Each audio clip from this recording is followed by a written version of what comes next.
পরের ক্ষতি করার নেশা যদি কাউকে একবার পেয়ে বসে, তাহলে নিজের অস্তিত্ব ধ্বংস না হওয়া পর্যন্ত তার হোঁশ ফেরে না।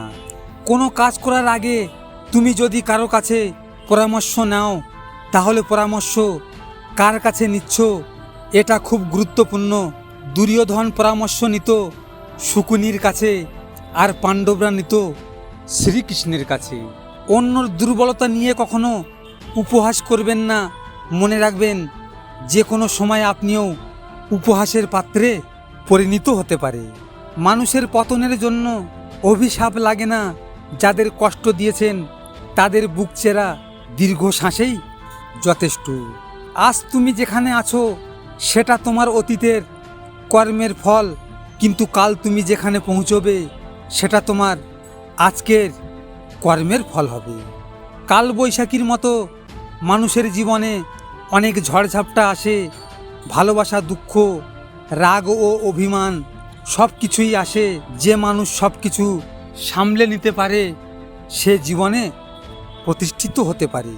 পৃথিবীর সবচেয়ে বড় পাপ হলো নিজেকে দুর্বল মনে করা।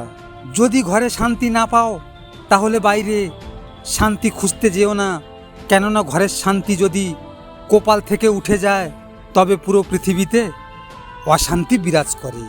ভেঙে পড়ার কিছু নেই। জগতে যা কিছু হারিয়ে যায় তা দ্বিগুণ হয়ে ফিরে আসবেন, তা অন্য পথে, অন্য রূপে তোমার দরজায়।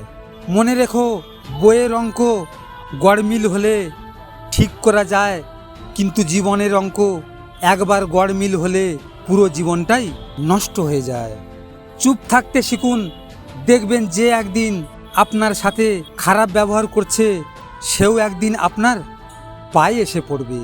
ভিডিওটি ভালো লাগলে পাশে থাকবেন, আর হ্যাঁ, নিজের খেয়াল অবশ্যই রাখবেন, কারণ এটা স্বার্থের দুনিয়া। এখানে নিজের খেয়াল নিজেকে রাখতে হয়, অন্য কেউ রাখবে না। দেখা হচ্ছে পরের ভিডিওতে।